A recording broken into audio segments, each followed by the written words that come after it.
વચનામૃત લોયાનું 9મું, ધર્માદિક 4 ઉપજાના હેતુનું. તારીખ 11/12/1820 સોમવાર. આ વચનામૃતમાં ધર્મ, જ્ઞાન, વૈરાગ્ય ને ભક્તિ એ 4 ઉપજાના ઉપાય બતાવ્યા છે. સ્વામિનારાયણ હરે, સ્વામિનારાયણ હરે.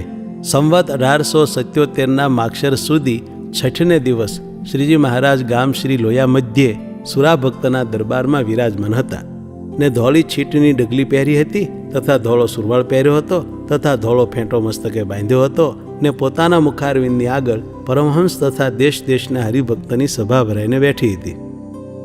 પછી શ્રીજી મહારાજ બોલ્યા છે, સર્વે પરમહંસ પરસ્પર પ્રશ્ન ઉત્તર કરો. ત્યારે આત્માનંદ સ્વામીએ અખંડાનંદ સ્વામીને પ્રશ્ન પૂછ્યો છે, વૈરાગ્ય, જ્ઞાન, ભક્તિ અને ધર્મ એ 4 ઉપજાનો હેતુ શો છે? પછી તેનો ઉત્તર શ્રીજી મહારાજે કર્યો છે, વૈરાગ્ય તો એમ ઉપજે છે જો કાળનું સ્વરૂપ જાણ્યામાં આવે. તે કાળનું સ્વરૂપ તે શું? તો નિત્ય પ્રલયને જાણે, નૈમિત્તિક પ્રલયને જાણે, પ્રાકૃત પ્રલયને જાણે અને આત્યંતિક પ્રલયને જાણે તથા બ્રહ્માદિક સ્તંભ પર્યંત સર્વ જીવના આયુષ્યને જાણે અને એમ જાણીને પિંડ બ્રહ્માંડ સર્વ પદાર્થને કાળનું ભક્ષ્ય સમજે ત્યારે વૈરાગ્ય ઉપજે. અને જ્ઞાન તો એમ થાય છે જો બૃહદારણ્ય, છાંદોગ્ય, કઠવલ્લી આદિક જે ઉપનિષદ તથા ભગવદ્ ગીતા તથા વાસુદેવ મહાત્મ્ય તથા વ્યાસસૂત્ર ઇત્યાદિ ગ્રંથનું સદ્ગુરુ થકી શ્રવણ કરે તો જ્ઞાન ઉપજે.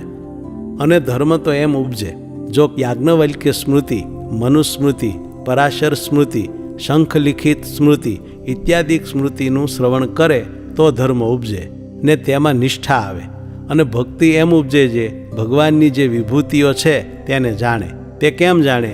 તો ખંડ ખંડ પ્રત્યે ભગવાનની મૂર્તિઓ જે રહી છે તેનું શ્રવણ કરે તથા ભગવાનના ગોલોક, વૈકુંઠ, બ્રહ્મપુર, શ્વેતદીપાદિક ધામ છે તેને સાંભળે તથા જગતની ઉત્પત્તિ, સ્થિતિ, પ્રલયરૂપ જે ભગવાનની લીલા તેને મહાત્મ્ય સહિત સાંભળે તથા રામકૃષ્ણાદિક જે ભગવાનના અવતાર તેની જે કથાઓ તેને હેતે સહિત સાંભળે તો ભગવાનને વિશે ભક્તિ ઉપજે.